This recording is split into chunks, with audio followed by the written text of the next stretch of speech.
Management accounting నిన్న financial statements సంబంధించి మనం ఈ కంపారిటివ్ ఇన్కమ్ స్టేట్మెంట్కి సంబంధించి ఫార్మాట్ మీకు ఇవ్వడం జరిగింది.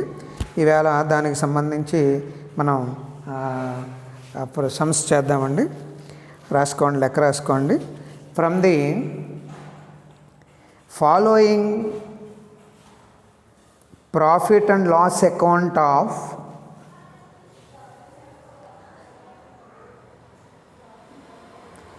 from the following profit and loss account of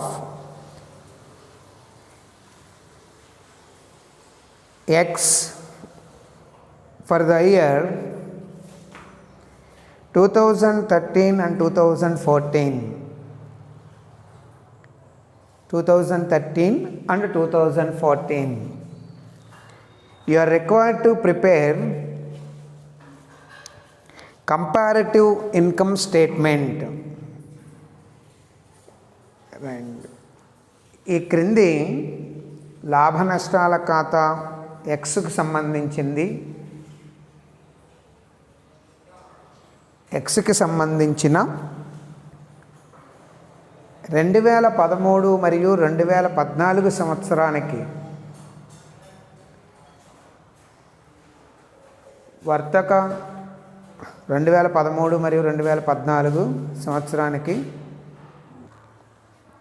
2013-2014 సంవత్సరానికి సంబంధించి తులనాత్మక ఆదాయ నివేదికను తయారు చేయండి. Prepare comparative income statement. లెక్క రాసుకోండి. ఒక డెబిట్ వైపు 3 కాలమ్స్, క్రెడిట్ వైపు 3 కాలమ్స్. పర్టిక్యులర్స్ 2013, 2014, అలాగే వివరాలు 2013, 2014. 2013, 2014 రాసుకోండి. To cost of goods sold, to అమ్మిన వస్తువుల వ్యయము 582, 582, 711, 711. టు సెల్లింగ్ ఎక్స్పెన్సెస్, టు అమ్మకపు ఖర్చులు 204, 360. 204, 360. టు ఆపరేటింగ్ ఎక్స్పెన్సెస్, టు నిర్వహణ ఖర్చులు, 75, 92. టు నిర్వహణ ఖర్చులు 75, 92. టు నాన్ ఆపరేటింగ్ ఎక్స్పెన్సెస్, నిర్వహణేతర వ్యయాలు 11, 20, 11, 20. టు ఇన్కమ్ ట్యాక్స్, టు ఆదాయ పన్ను 27, 34, 27, 34. టు నికర లాభము, టు నెట్ ప్రాఫిట్ 48, 65. టు నికర లాభము 48, 65. నెక్స్ట్ బై సేల్స్, అమ్మకాలు. బై సేల్స్ 935, 1269 క్రెడిట్ వైపు. బై నాన్ ట్రేడింగ్ ఇన్కమ్, వ్యాపారేతర ఆదాయము. By non trading income 12, 13. Totals 947, 1282. 947, 1282. That is the problem.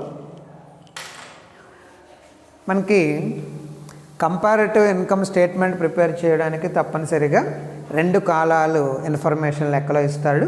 అది ఆదాయ నివేదిక తయారు చేసేటప్పుడు ఆదాయక నివేదికకు సంబంధించి, అదే ఆస్తుల పట్టికకు సంబంధించి తయారు చేసేటప్పుడు ఆస్తుల పట్టికకు సంబంధించినటువంటి 2 కాలాలు ఖచ్చితంగా లెక్కలో ఉంటాయి. దాని ఆధారంగా మనం నిన్న చెప్పినటువంటి ఫార్మాట్ ప్రకారము మనం ఇక్కడ తయారు చేయాలి. సో హెడ్డింగ్ పెట్టుకోండి, comparative income statement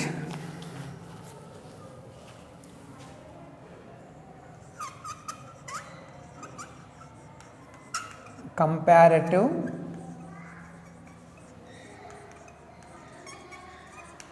income statement for the year ended December 31st 2013 and 14. 2013 మరియు 2014తో అంతమయ్యే కాలానికి తులనాత్మక ఆదాయ నివేదిక 2014. సో మీకు కాలమ్స్ చూసుకోండి. వాడు ఇచ్చినటువంటి కాలం వచ్చి 2013 ఇయర్ తీసుకోండి ఇక్కడ, అండ్ నెక్స్ట్ కాలంలో వచ్చి 2014. And also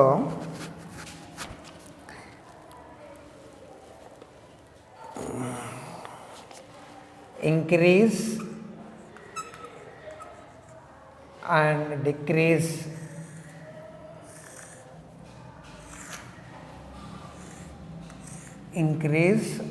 or decrease amount, పెరిగిన లేదా తగ్గిన amount. Next increase or decrease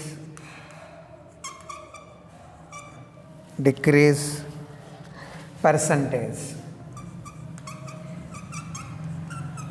తగ్గిన లేదా పెరుగుదల శాతము. ఇక్కడ పర్టిక్యులర్స్, ఇక్కడ పర్టిక్యులర్స్.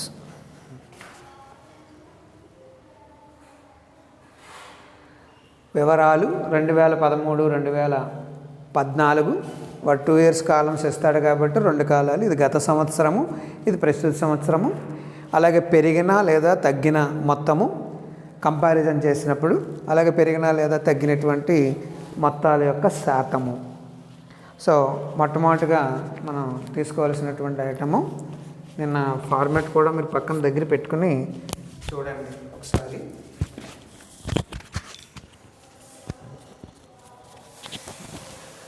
ఫార్మాట్ కూడా దగ్గర పెట్టుకు చూడండి. సో మొట్టమొదటిగా తీసుకోవాల్సిన ఐటమ్ ఏంటండి, సేల్స్, అమ్మకాలు. ఎంత ఇచ్చాడు మనకి లెక్కలో? 935, ఇక్కడ 1269. 2013వ సంవత్సరంలో 935 ఉన్నాయి అమ్మకాలు. 2014 వచ్చేటప్పటికి 1269 ఉన్నాయి. అంటే అమ్మకాలు పెరిగినాయా తగ్గినాయా అంటే అమ్మకాల్లో ఖచ్చితంగా పెరుగుదల అనేటటువంటిది కనపడింది. ఎంత? 334 రూపాయలు పెరుగుదల అనేటటువంటిది కనపడింది. ఈ రెండింటికి కంపారిజన్ చేస్తున్నాము. సో పర్సంటేజ్ మీకు నేను ఆల్రెడీ చెప్పాను పర్సంటేజ్ ఏ విధంగా కాలిక్యులేట్ చేయాలి అని. ఎలా కాలిక్యులేట్ చేయాలి? వచ్చినటువంటి పెరిగిన లేదా తగ్గినటువంటి మొత్తము by base year into 100. So ఇక్కడ పర్సంటేజ్, కాలిక్యులేషన్ ఆఫ్ పర్సంటేజ్ మీరు చూసినట్లయితే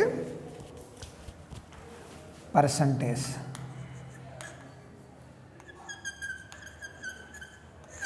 ఒకటోది ఏంటిది? పెరిగిన లేదా తగ్గిన మొత్తము 334 by base year 935 into 100. That is equal to ఎంత వచ్చింది అంటే ప్లస్ కాబట్టి ప్లస్ 35.72. 35.72 ఆ విధంగా ఇక్కడ చూపించాలి. ఇది ఫార్ములా పర్సంటేజ్కి సంబంధించి రఫ్గా పక్కన చేసుకోండి. దీంట్లోంచి మైనస్ ఏం తీసేయాలని చెప్పాం మనం, కాస్ట్ ఆఫ్ గూడ్స్ సోల్డ్, అమ్మిన వస్తువుల వ్యయాన్ని తీసేయండి. కాస్ట్ ఆఫ్ గూడ్స్ సోల్డ్, అమ్మిన వస్తువుల వ్యయాన్ని ఇక్కడ తీసేయండి. అమ్మిన వస్తువుల వ్యయం లెక్కలు ఎంత ఇచ్చాడు మనకి, cost of goods sold 582 and 711 711. ఇది కూడా చూడండి, ఇది పెరిగిందా తగ్గిందా. మళ్ళీ 582 2013లో ఉంటే 2014 వచ్చేటప్పుడు 711. అంటే cost of goods is also increasing. ఎంత, హౌ మచ్ వాల్యూ అంటే +129. Again the percentage is also same calculation అండి. 129/582 into 100, that is equal to how much value, +22.16. ఇప్పుడు దీనిలోంచి ఇది మనం ఏం చెప్పాం, తీసేయాలి అని మాట్లాడుకున్నాం. తీసేయండి. తీసేస్తే మనకి ఎంత వచ్చిందండి అమౌంట్, 353 353. అట్లాగే ఇక్కడ వచ్చి 558. ఇక్కడ మళ్ళీ మీరు పర్సంటేజ్ క్యాలిక్యులేషన్ చేసేటప్పుడు కూడా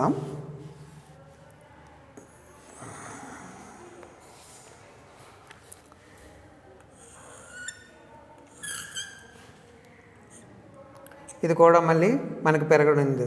ఎంత పెరిగిందండి, 205.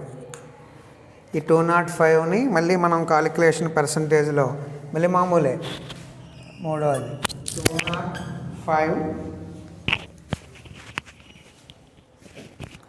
205 బై ప్లస్ కదా, ప్లస్ వేసుకోండి మీకు అర్థమవుతుంది. ఇక్కడ ప్లస్ చూపించడానికి అవకాశం ఉంది.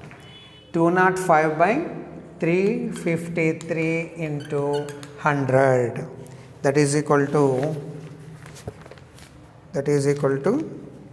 58.07. దీన్ని ఏమంటున్నాం మనం, ఇవి వచ్చిందని ఏమని చెప్పాం మనం, that is equal to gross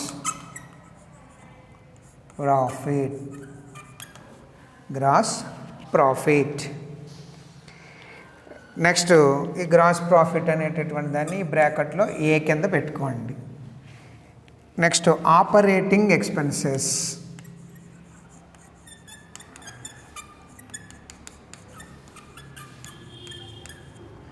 operating expenses నిర్వహణ వ్యయాలు. ఆపరేటింగ్ ఎక్స్పెన్సెస్ ఎలా ఇచ్చాడు మనకి, 75 అండ్ నెక్స్ట్ 92. 75 అండ్ 92. టోటల్గా దీని పెరిగిందా తగ్గిందా, ఇది మళ్ళీ that is equal to +17 increase అయింది. మళ్ళీ దీని యొక్క పర్సంటేజ్ మళ్ళీ యాజ్ యూజువల్గా same process, 17/75 into 100, that is equal to 22.67. ఇలాగే నెక్స్ట్ ఇక్కడ ఆపరేటింగ్ సంబంధించి ఇంకా ఏమున్నాయి మనకి అంటే సెల్లింగ్ ఎక్స్పెన్సెస్. ఇది కూడా దేనికి సంబంధించి మనం తీసుకోవాలి, సెల్లింగ్ ఎక్స్పెన్సెస్ ఎంత ఇచ్చాడు మనకి, 204 అండ్ 360. సెల్లింగ్ ఎక్స్పెన్సెస్ కూడా కంపేర్ చేసినట్లయితే ఇంక్రీజ్ అయ్యి మనకు కనబడుతోంది. ఎంత, +156. దీనికి మళ్ళీ పర్సంటేజ్ క్యాలిక్యులేషన్ చేసేటప్పుడు 156/204 into 100, that is equal to 76.42. ఇలా ఎన్ని ఐటమ్స్ మనకు ఆపరేటింగ్ నిర్వహణ ఖర్చులు మనకు కనబడతాయో లెక్కలో అన్నీ అట్లా వేసేసుకుంటూ ఉండండి అంతే. అక్కడ అన్నీ వచ్చిన తర్వాత టోటల్ చేసుకోండి. ఇప్పుడు వీటిలో టోటల్ మనకి లెక్కలో సెల్లింగ్ ఆపరేటింగ్ రెండే కనబడినాయండి. సో దానికి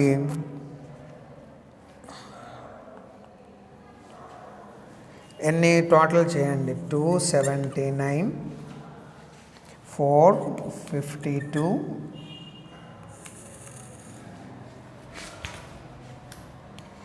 452,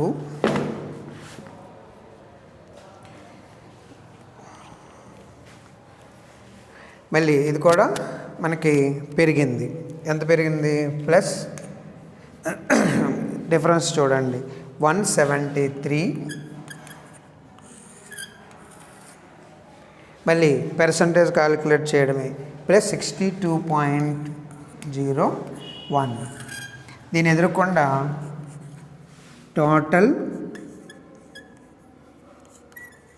ఆపరేటింగ్ ఎక్స్పెన్సెస్, మొత్తం నిర్వహణ ఖర్చులు, బ్రాకెట్లో బి, మొత్తం నిర్వహణ ఖర్చులు బ్రాకెట్లో బి.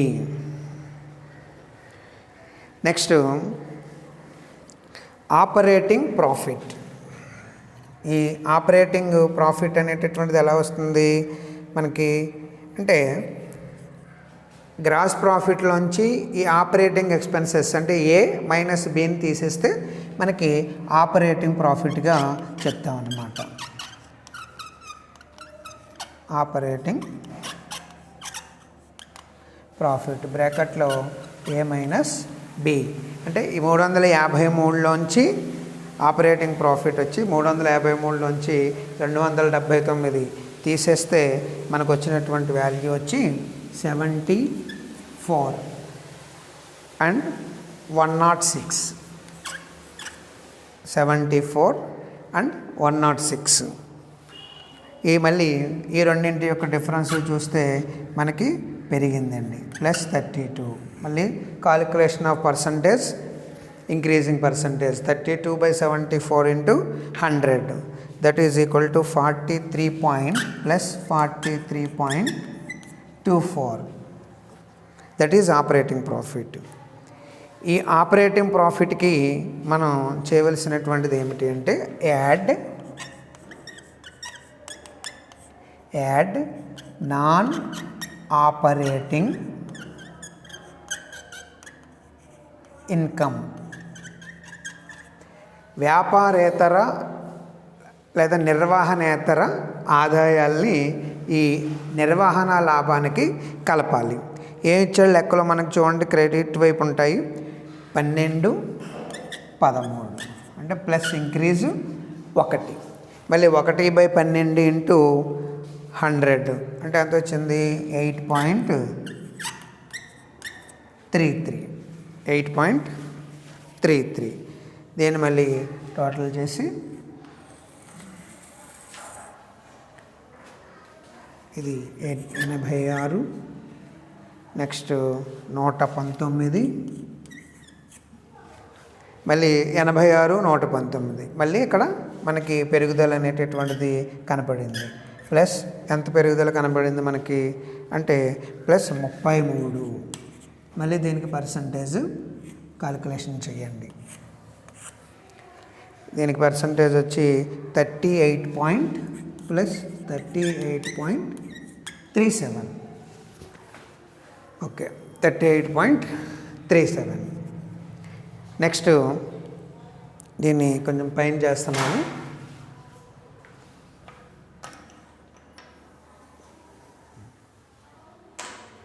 $38.57 జరుపుతున్నానండి ఇది.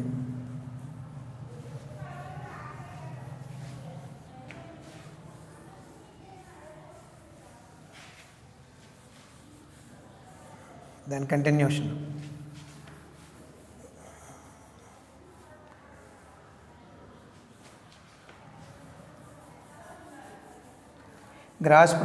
ఆపరేటింగ్ ప్రాఫిట్కి మనం ఈ నాన్ ఆపరేటింగ్ ఇన్కమ్ అనేటటువంటిది కలిపాము. అగైన్ నెక్స్ట్ ఈ అమౌంట్స్ ఈ పైకి తీసుకొచ్చేసేయండి. అంటే మీరు తీసుకురావక్కర్లేదు, బోర్డు కిందకి కాబట్టి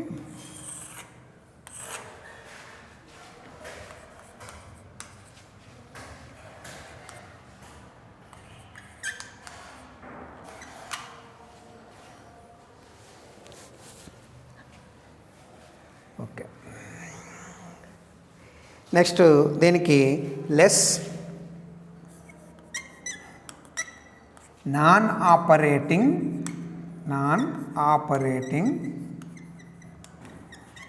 ఎక్స్పెన్సెస్, నిర్వహణేతర ఖర్చుల్ని ఈ ఆదాయాల్లోంచి తీసివేయండి. Non operating expenses. ఈ నాన్ ఆపరేటింగ్ ఎక్స్పెన్సెస్ ఏమి ఇచ్చాడు మనకి లెక్కలో? 1120. మళ్ళీ చూడండి, ఇవి మళ్ళీ మనకి ఇంక్రీజ్ కనపడింది. ఎంత? +9.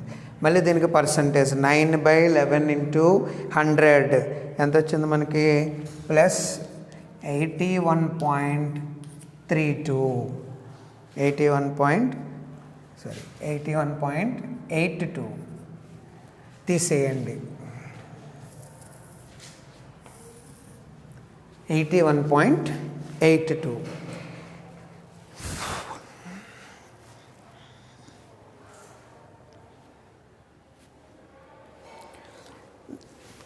ఎంత వచ్చింది మనకి? 86లో నుంచి 11 తీసేస్తే 75 and 09.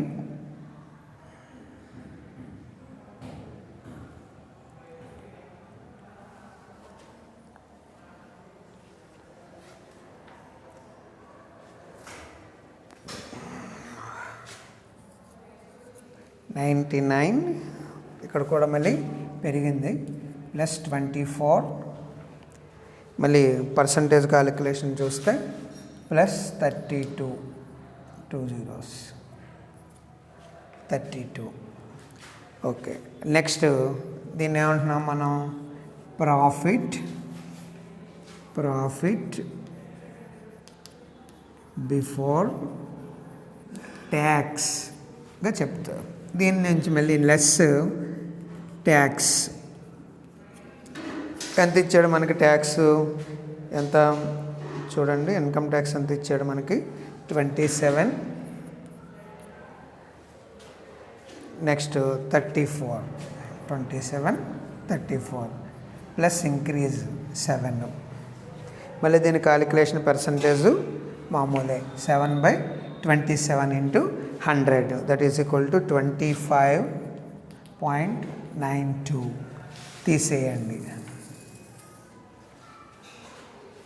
తీసేయండి. తీసేస్తే ఎంత వచ్చింది మనకి? 48 and 65, 17 +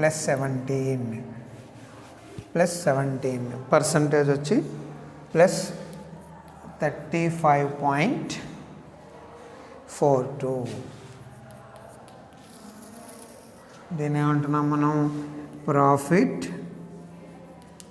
after tax. That is the answer. అంటే గుర్తుపెట్టుకోండి, కంపారిటివ్ ఇన్కమ్ స్టేట్మెంట్ ప్రిపేర్ చేయమన్నప్పుడు ఖచ్చితంగా మనం ఆడిచ్చినట్టు 2 కాలాలకు సంబంధించినటువంటి ఆదాయ వివరాలు ఇస్తాడు లెక్కలో మనకి. దాని ఆధారంగా ముందు వివరాలు, ఆ 2 సంవత్సరాల కాలాలు, పెరిగినా లేదా తగ్గినటువంటి మొత్తము, అలాగే పెరిగినా లేదా తగ్గినటువంటి శాతము పర్సంటేజ్ని ఇక్కడ మీరు తీసుకోవాలి. Increase or decrease amount or increase or decrease amount పర్సంటేజ్ని ఇక్కడ మనం తీసుకోవాలి. ఇక్కడ మొట్టమొదటిగా అంత లెక్క అంతా కూడా మీకు ఆ స్టేట్ వాడు ఇచ్చినటువంటి ఖాతాల్లోనే ఉంటాయి. జస్ట్ ఫార్మెట్లు మీరు తయారు చేసి చూపించడమే. అందునే చూడండి, ఇక్కడ ప్రతిదీ కూడా ఒక క్లారిటీ. మేనేజ్మెంట్ అకౌంటెంట్ చేసేటటువంటి పని ఏమిటి అంటే చూడండి ఎంత క్లియర్గా, అంటే ప్రతి ఖర్చుకు సంబంధించి ఇన్ఫర్మేషన్ గత సంవత్సరంతో పోల్చుకుంటే ఈ సంవత్సరంలో పెరిగాయా తగ్గాయా, ఎంత శాతం చెప్పున పెరుగుతున్నాయి అనేటటువంటి విషయము ఒక తేటతెల్లం అనేటటువంటిది అవుతుంది. అందుకనే ఇవన్నీ కూడా నివేదికలు, నిర్వహణ అకౌంటెంట్ చేసేటటువంటి ఒక నివేదికలు అన్నమాట ఇవి. అర్థమైంది? ఇది మేనేజ్మెంట్కి దీని నివేదికల ఆధారంగా అవి నిర్ణయాలు తీసుకోవడానికి అవకాశం ఉంటాయి. మీకు ఆల్రెడీ చెప్పాను నేను, ఈ లెక్క కేవలం అనాలిసిస్ చేయడమే కాదు, ఇక్కడ ఇంటర్ప్రిటేషను, కామెంట్ అనేటటువంటిది కూడా మనం ఇవ్వాలి అని. సో ఆ కామెంటు సంబంధించి రాసుకోండి, హెడ్డింగ్ పెట్టుకోండి. ఇంటర్ప్రిటేషను అంటే ఈ నివేదిక తయారు చేసినప్పుడు కామెంట్, దానికి సంబంధించినటువంటి ఒక వివరణ, వ్యాఖ్యానం, ఇంటర్ప్రిటేషన్ అనేటటువంటిది చేయడం అనేది ఆనవాయితీ. మేనేజ్మెంట్ అకౌంటెంట్ ఖచ్చితంగా ఇచ్చి తీరాలి. ఒక విశ్లేషణ చేసినప్పుడు దానికి సంబంధించినటువంటి వ్యాఖ్యానము కూడా తప్పనిసరిగా ఇవ్వాలి. అందుకని ఇక్కడ ఎనాలిసిస్ అనే మాటలోనే ఎనాలిసిస్ అండ్ ఇంటర్ప్రిటేషన్ చెప్తామన్నమాట. రాసుకోండి. వెన్ హెడ్డింగ్ పెట్టుకోండి. ఇంటర్ప్రిటేషను, వ్యాఖ్యానించడము. వెన్ కంపేర్డ్ సేల్స్, అంటే ఒక్కొక్క దాని గురించి, అమ్మకాల గురించి మెయిన్ దాన్ని చూస్తే సరిపోతాయండి. ఏదో 2-3 లైన్లు వాడికి చూపిస్తే సరిపోతుంది ఎగ్జామినర్కి. When compared sales of 2014 with 2013,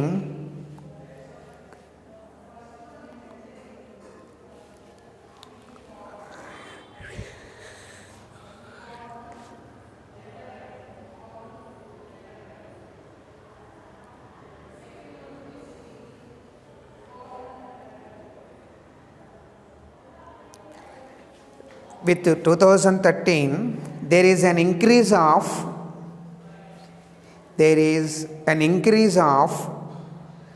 35.72% in sales, but the increase in cost of goods sold is noticed only 22.16%. 2014 సంవత్సరంలో అమ్మకాలను 2013 సంవత్సరంతో పోల్చుకున్నట్లయితే 35.72%గా పెరుగుదల కనపడుతున్నది. కానీ అమ్మిన వస్తువుల వ్యయం 22.16%గా ఉన్నది. As a result, there is an increase in gross profit by as a result there is an increase in gross profit by 58.07%.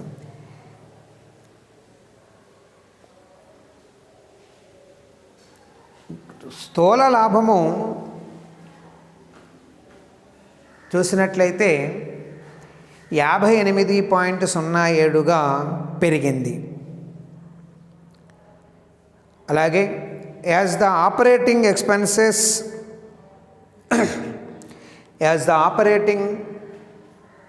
expenses increased by 22.67%,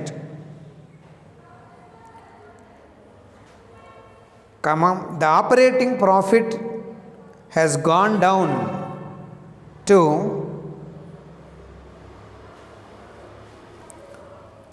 43.24%.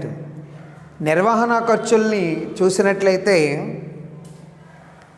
22.67%గా పెరిగాయి. నిర్వహణ లాభము 43.24%గా ఉంది. Income tax has gone up by 26%. Income tax has gone up 26%. ఆదాయ పన్ను 26%గా ఉన్నది.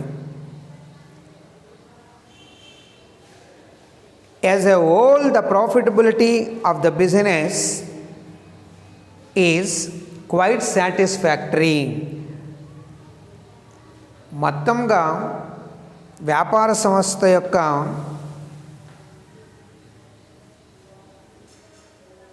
లాభాల స్థితిని పరిశీలించినట్లయితే సంతృప్తికరంగానే ఉన్నట్లుగా చెప్పవచ్చును. As a whole, the profitability of the business is quite satisfactory. Okay, ఇవి చాలా ఈజియెస్ట్ ప్రాబ్లమ్స్ అండి. ఖచ్చితంగా ఎగ్జామినేషన్లో ఈ మోడల్ నుంచి ఒక లెక్క అడుగుతారు. Comparative, common size and trend. ఇవి జాగ్రత్తగా మీకు లెక్క అంతా ఫార్మాట్ జాగ్రత్తగా తెలుసుకుంటే ఆన్సర్ అంతా అందులోనే ఉంటుంది మనకి. అది జాగ్రత్తగా మీరు చూసుకోండి. మీరు ఒక్కటి విషయం ఏంటంటే వాడు మనకి నెట్ ప్రాఫిట్ అనేటటువంటిది లెక్కలో మనకి ఇచ్చేస్తాడు చూడండి, 48-65. మీరు స్టేట్మెంట్ అంతా చివరికి తీసుకొచ్చేటప్పటికి ఈ 48-65 అవే వచ్చేయాలి. వేరే ఆన్సర్లు ఎక్కడ కూడా రావడానికి వీలు లేదు. అదొక మనకి హెచ్చరికలు అనమాట ఇలా ఈ టాపిక్స్లో. కాబట్టి ఖచ్చితంగా మనం జాగ్రత్తగా హ్యాండిల్ చేసినట్లయితే ఈ ఫార్మెట్ని మనం జాగ్రత్తగా చూసుకుని ఆ స్పెసిఫైన్ ఫామ్ను మీరు 1-2 సార్లు చూసుకుంటూ 2-3 లెక్కలు చేస్తే మీకే అలవాటు పడిపోతారు. ఇక దీనికి సంబంధించి కొన్ని లెక్కల్ని మీకు వాట్సాప్ గ్రూప్లో నేను పెడతానండి. అవి కూడా మీరు నోట్స్లో ఎక్కించుకుంటూ చేయండి. ఇక్కడ అంటే మోడల్కి 1-2 లెక్కలు చెప్తాను. మిగతా లెక్కల్ని మీకు వాట్సాప్ గ్రూప్లో దానికి విత్ సొల్యూషన్స్ తోటి నేను పెడదాం అనుకుంటున్నాను. ఒకసారి మీరు చూసుకోండి. ఓకే, నెక్స్ట్ ప్రాబ్లం రాసుకోండి. ఫ్రమ్ ద ఫాలోయింగ్ పర్టిక్యులర్స్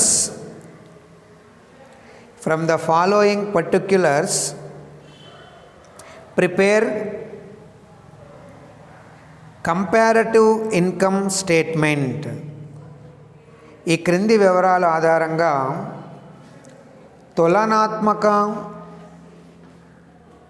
తులనాత్మక ఆదాయ నివేదికను తయారు చేయండి. తులనాత్మక ఆదాయ నివేదికను తయారు చేయండి. రాసుకోండి. వివరాలు 2012-2013, మళ్ళీ వివరాలు 2012 and 2013, particulars 2012-2013 and again credit 2012-2013. రాసుకోండి. To cost of goods sold, to అమ్మిన వస్తువుల వ్యయము 1,00,000. To cost of goods sold, అమ్మిన వస్తువుల వ్యయము 1,00,000. టు ఆపరేటింగ్ ఎక్స్పెన్సెస్, టు నిర్వహణ ఖర్చులు 75,000, 1,10,000. 75,000, 1,10,000. టు వడ్డీ, టు ఇంట్రెస్ట్ 25,000, 20,000.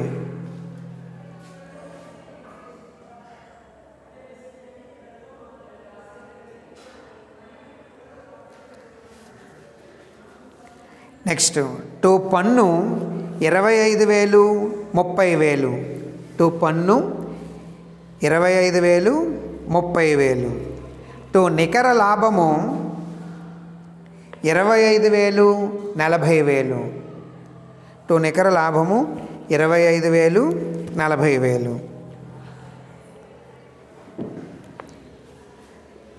క్రెడిట్ వైపు బై అమ్మకాలు 2,50,000, 3,00,000.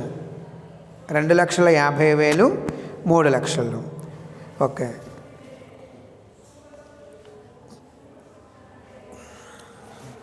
టోటల్స్ 2,50,000, 3,00,000.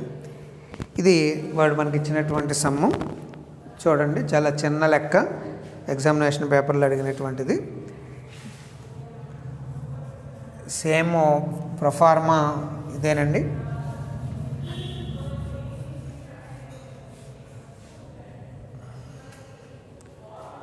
రెండు 2012, 2013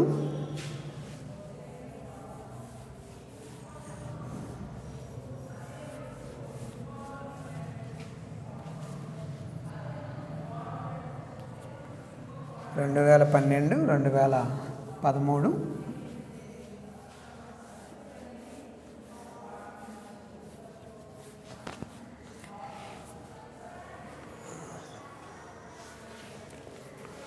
మొట్టమొదటిగా సేల్స్ అమ్మకాలు మనకి 2,50,000, వాడు ఇచ్చినటువంటివి 3,00,000. Increase plus 50,000. సో పర్సంటేజ్ వచ్చి ప్లస్ 20 తెలుసు కదండి. Plus 50,000 by percentage, 50,000 by base year 2,50,000 into 100 that is equal to 20%. దీనిలోంచి minus less cost of goods sold,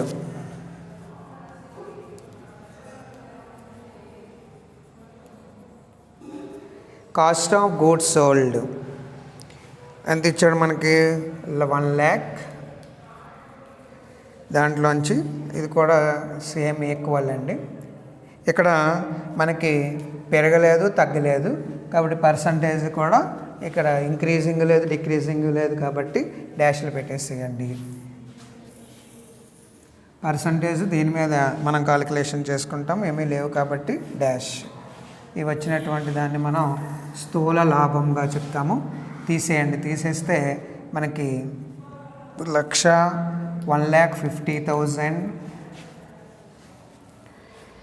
ఇదేమో 2 lakhs. తగ్గిందా పెరిగిందా?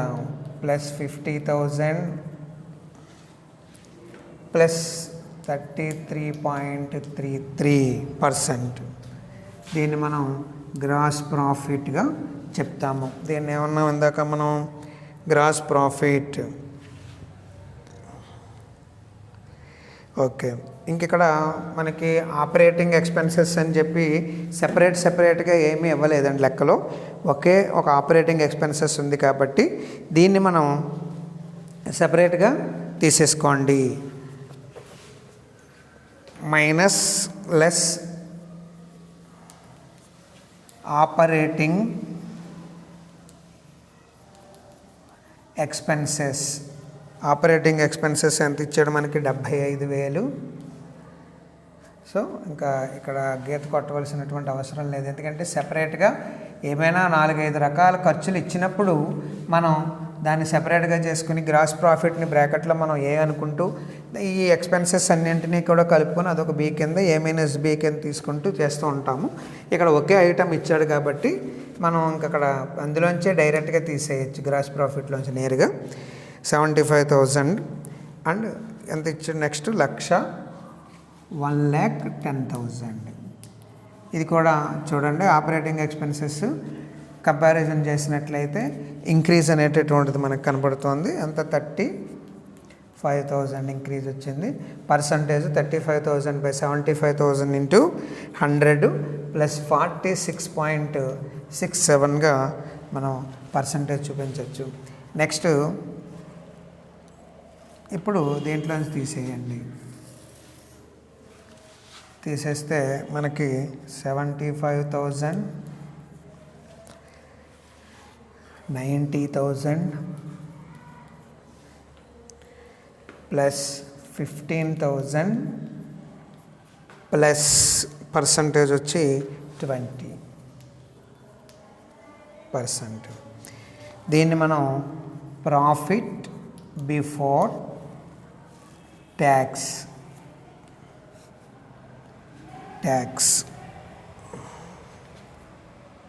ప్రాఫిట్ బిఫోర్, ఇక్కడ ప్రాఫిట్ బిఫోర్ ఇంట్రెస్ట్ అనేటటువంటి పాయింట్ లెక్కలో ఇచ్చాడు కాబట్టి ఇక్కడ మీరు profit before tax and interest ఆ కింద చూపించండి. ఇప్పుడు దీంట్లోంచి లెస్, ఇంకా మనకి లెక్కలో నాన్ ఆపరేటింగ్ ఇన్కమ్స్ కానీ ఏమీ లేవండి, ఇంట్రెస్ట్ ఇచ్చాడు కాబట్టి ఇంట్రెస్ట్ని తీసేయండి. Less interest. ఈ ఆపరేటింగ్ ఎక్స్పెన్సెస్ గ్రాస్ ప్రాఫిట్లోంచి వచ్చేటటువంటి ఆపరేటింగ్ ఎక్స్పెన్సెస్ తీసివేయగా వచ్చేటటువంటి మొత్తాన్ని మనకి యాక్చువల్గా అయితే ప్రాఫిట్ బిఫోర్ ట్యాక్స్ అంటాము, బట్ ఇక్కడికి వచ్చేటప్పటికి ఇంట్రెస్ట్ అనేటటువంటిది కూడా ఉంది కాబట్టి అక్కడ ప్రాఫిట్ బిఫోర్ ట్యాక్స్. ఓకే, దీంట్లోంచి మనకి పర్టికులర్గా ఇంట్రెస్ట్ అనేటటువంటి పాయింట్ కనుక లెక్కలో ఇచ్చినట్లయితే అప్పుడు profit before tax and interest ఖచ్చితంగా చూపించాలి. ఒకవేళ ఇంట్రెస్ట్ అనే పాయింట్ లేదనుకోండి, ప్రాఫిట్ బిఫోర్ ట్యాక్స్, దాంట్లోంచి ట్యాక్స్ తీసేస్తే వచ్చేది ప్రాఫిట్ ఆఫ్టర్ ట్యాక్స్ సరిపోతుంది. ఇక్కడ ఇంట్రెస్ట్ ఇచ్చినప్పుడు ఆ తీగా వచ్చినటువంటి మొత్తాన్ని పన్నుకు అంటే పన్ను వడ్డీకి ముందు లాభంగా తీసుకోవాలి 75,000ని. దీంట్లోంచి ఇంట్రెస్ట్ తీసేయండి. ఇంట్రెస్ట్ తీసేస్తే 25,000, 25,000 అండ్ 20,000. ఇక్కడ చూడండి ఇంట్రెస్ట్ వచ్చేటప్పటికి ఇక్కడ డిక్రీజ్ అయింది -5,000. అర్థమైందా? 25,000 2012లో ఉంటే 2013లో 20,000 ఉంది. అంటే 5,000 లెస్ అయింది కాబట్టి మైనస్ చూపించాము ఇక్కడ. సో పర్సంటేజ్ కాలిక్యులేషన్ మళ్ళీ same 5,000/25,000 × 100 that is equal to -2%. తీసేయండి. మీరు డైరెక్ట్గా కాలిక్యులేషను ఈ పర్సంటేజెస్ కానీ ఇంక్రీజింగ్ వాల్యూస్ కానీ ఈ పైనుంచి కలుపుకోవడమో లేకపోతే దీని నుంచి ఇంట్రెస్ట్ తీసేయడమో మాత్రం చెయ్యొద్దు. దేనికి దానికే చెయ్యాలండి. ఈ తీసేయగా వచ్చేటటువంటి మొత్తం చూడండి 50,000. నెక్స్ట్ వచ్చి 70,000 వచ్చింది. దీన్ని మనం ఇక్కడ ఏమన్నాం, profit before tax and interest. ఇందులో ఇంట్రెస్ట్ బీకేసాం కాబట్టి వచ్చేటటువంటి మొత్తాన్ని ప్రాఫిట్ బిఫోర్ ట్యాక్స్ అంటాం. 50 ప్లస్ మళ్ళీ ఇంక్రీజ్ అయ్యింది ఇక్కడ 20,000. పర్సంటేజ్ ఎంత వచ్చిందో చూడండి. 20,000 అంటే ప్లస్ 40%. 20,000/50,000 × 100. దీనిలోంచి మళ్ళీ లెస్ ట్యాక్స్, ఆదాయ పన్ను తీసేయండి. ఆదాయ పన్ను ఎంత ఇచ్చాడు మనకి ట్యాక్స్? 25,000, 30,000. 25,000 అండ్ 30,000. ఎంత పెరిగిందా తగ్గిందా? పెరిగింది 5,000. సో 5,000/25,000 × 100 ప్లస్ 20 తీసేస్తే ఎంత వచ్చిందో చూడండి. 25,000, ఇదేమో 40,000. 25,000 అండ్ 40,000. మనకి పర్సెంట్ ఇక్కడ ఎంత? ప్లస్ 15,000. ఇక్కడ పర్సెంట్ వచ్చి plus 60. That is the answer. మీకు ఆల్రెడీ చెప్పాను కదండి, మీకు ఇచ్చినటువంటి నికర లాభము ఈ స్టేట్మెంట్ ఎండింగ్కి వచ్చేటప్పటికి ఇక్కడ సరిపోవాలి. So that is equal to దీన్ని ప్రాఫిట్ ఆఫ్టర్ ట్యాక్స్గా మనం చెప్తాము. ఇది దీనికి సంబంధించినటువంటి కామెంటు మామూలుగా మీరు రాసుకోండి. ఎందుకంటే అమ్మకాల పెరుగుదల బాగుంది. ఇది కూడా ఓవరాల్గా చూసినట్లయితే క్వైట్ సాటిస్ఫాక్టరీగానే కనబడుతున్నది. ఓకేనా? మీరు కామెంట్ అనేటటువంటి జస్ట్ 2 or 3 లైన్స్ వాడికి చూపించండి అంతే ఎగ్జామినర్కి. దానివల్ల మేనేజ్మెంట్ కూడా కొంచెం మీరు ఇచ్చేటటువంటి నిర్ణయం ఆధారంగా భవిష్యత్తులో చేపట్టబోయే కార్యకలాపాలని ముందుకు తీసుకెళ్తుంది అన్నమాట. ఓకే, రేపు క్లాస్లో మీకు ఇంకో విషయం ఏంటంటే ఈ కంపారిటివ్ ఇన్కమ్ స్టేట్మెంట్కి సంబంధించినటువంటి లెక్కలు తెలుగు అండ్ ఇంగ్లీష్ మీడియం రెండూ కూడా మీకు వాట్సాప్ గ్రూప్లో పెట్టేస్తానండి. కాబట్టి మీరు ఈ మోడల్స్ చూసుకుంటే ఆ లెక్కలను మీరు చేసుకుంటే సరిపోతాయి. ఎగ్జామినేషన్కి ఆ లెక్కలు ఫాలో అవ్వండి. అలాగే రేపు క్లాసులో కంపారిటివ్ బ్యాలెన్స్ షీట్కి సంబంధించి మోడల్ చూసుకుందాము. Okay, thank you.